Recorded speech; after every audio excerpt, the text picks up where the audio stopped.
Good evening, my name is Garrett, and welcome to The Last Call. Tonight's final drink is from Bhakta. This is their straight rye whiskey, Calvados and Armagnac 1928, coming in at a 50% ABV.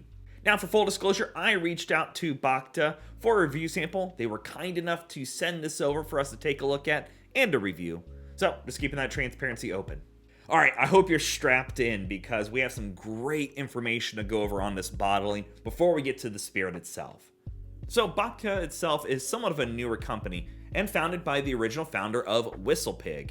In 2019, he sold off his shares on that and then took those funds and reinvested it into purchasing vintage spirits.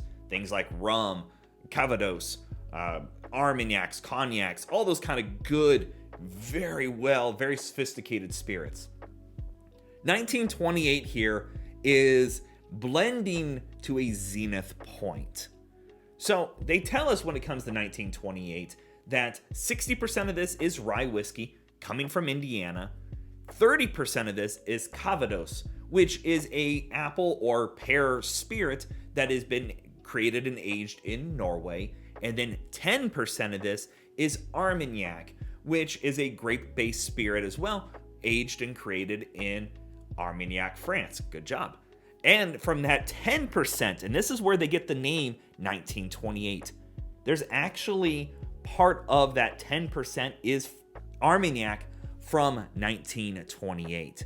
And they tell us also the other portions in there are from 1941, 1962, and 1973. So almost a 100-year-old spirit is in this, which is crazy to think. And overall, when they kind of average things out, it technically averages itself to about 15 years old. And I cannot express how excited I am to be able to have something so unique and such a loving call to those other spirit types. Instead of just finishing a rye whiskey or blending lightly together, this is a labor of love. I can already tell from the bottling and the information. And as always, make sure you like the video, subscribe to the channel, hang around for a bit, become a member if you'd like. If you're interested in some other reviews from Bhakta that I'll be doing, they'll be linked up above and down below, along with a link to their website so you can check them out for yourself, pick up a bottle if you're interested. Surprisingly, even with all that information about what's going in on this bottle, it's fairly inexpensive in my opinion, at least from what we're reading. And I will say I love this. This is a call to the Roaring 20s. This art style going on the bottle here. Gorgeous, the vertical writing on here. Very much like a big old marquee sign that you used to see in the 20s. I love it. That color too, that color looks gorgeous. And again, keeping that 50% ABV really surprised me as well. You'd usually see people doing that kind of proof it down even less, but nothing wrong with keeping it high. Gorgeous color on that. Man, oh man. Oh, and it's got some viscousness to it. That just sinks right in the glass. Oh, this is going to be beautiful, I can tell already. Let's go for notes. Oh, that is sweet. A little bit of a sweet vanilla custard going on. The profile's coming across with the sweet apple from the Calvados. I'm pulling out beautifully. Bit of charriness in there too from the casks. The spice characteristics comes across beautiful because you're getting this light kind of rye herbal spice. You're not getting that medicinal heaviness on the nose or anything that's typical of a rye whiskey, but that nice, beautiful light spice in there, almost like a nutmeg, cinnamon kind of dusting over a dessert, or maybe over some apples with a little cup of homemade caramel with it as well. There's no ABV, nothing harsh, no off notes. But as I keep going back, I'm getting more and more charriness going on. This already has so much sophistication behind the nose that it feels like it is an old spirit. I mean, if I was going to compare this on the whiskey scene, I would say easily 10 years old plus on the nose.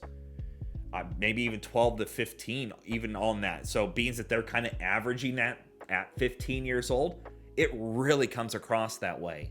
The best thing I could say, it's like an apple pie that grandma used to make. You have the homemade crust going in here, a little bit of slicely thinned apples, a few Granny Smiths tossed in there too to give a little bit of tartness. That spice rub on top because she doesn't want to do the lattice work, putting that spice crumble on there. Also getting a bit of the Armagnac on the nose as well. So I'm getting a little bit of that grape brandy note. If you've had brandy but not an Armagnac, it's got this kind of a little bit of a fruity, dark, almost plummy note going on. All right, let's go for a taste.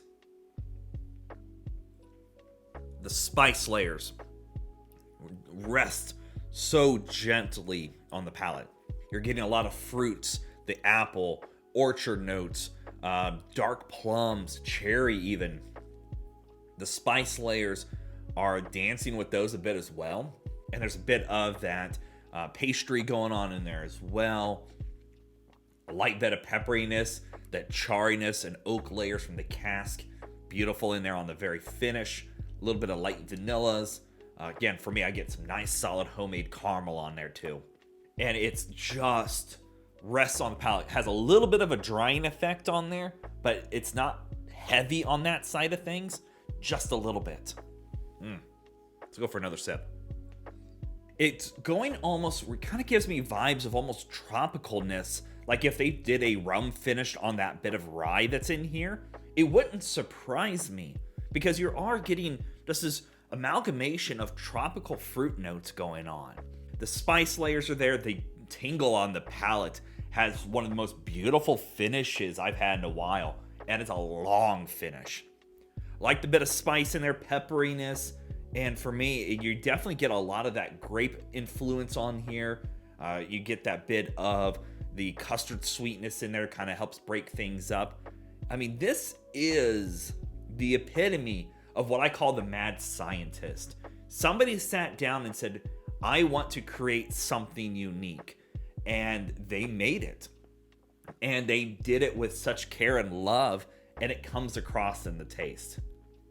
A little bit of pineapple in there. Yeah, I would not be surprised if this isn't rum cask finished along some point in its lifestyle for that rye side of things. The funny thing is that rye, every sip I take, starts showing up a little bit more. Not whole heck of a lot, but just a little bit more along its path. It's sweet. It's invigorating so many different things on the palate.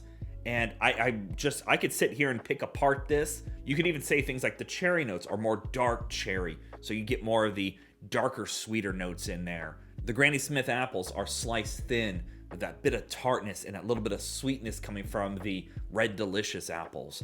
And it's just it's a symphony of flavors basically. And you could just keep experiencing this over and over to such a degree that it's beautiful. I mean, that's a sip to experience. I mean, that's what it's coming down to. This is definitely I'm only in February and I'm putting this on my top 5 list of the year. It's just such a beautiful example of blending.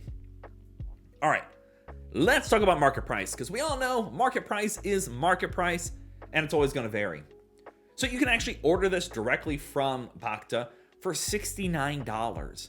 And looking around online, some places are jumping up into the 70s, all the way up close to $80 in stores and on some online retailers. This is a beautiful sip. Not only is it a gorgeous looking bottle, but the spirit that's inside of it backs it up. This is an awesome thing you could put up on a shelf, put this on a back bar, and people are going to see this and they're going to want to try this. And especially once they hear the story behind it with how unique that blend is, it's well worth. I would pay close to $90+ for this because of how beautiful that sip is. The rye whiskey does its part, the Calvados does its part, and that old Armagnac in there definitely just brings this quality to a higher level. Easy recommendation, great bottle for you to keep at home. I mean, honestly, I would be happy to give this away as a gift to somebody. Maybe they're not big into whiskey, but they're looking for something to kind of step up into. You're going to spoil them but it's definitely going to be a bottle I would recommend for that even as well. And again, if you're interested in learning about Bhakta, any of their releases, or to pick yourself up a bottle, a link to their website will be down in the description area below. So yeah, there you have it, folks. Bhakta 1928. If you have any questions about the bottle itself, let me know down in the comment section below. I will do my best to answer it. And if you have any specific spirits I should go looking for, also let me know down below. Love doing these reviews and sharing with you the experience at home. And as always, may your last drink of the night be the best one.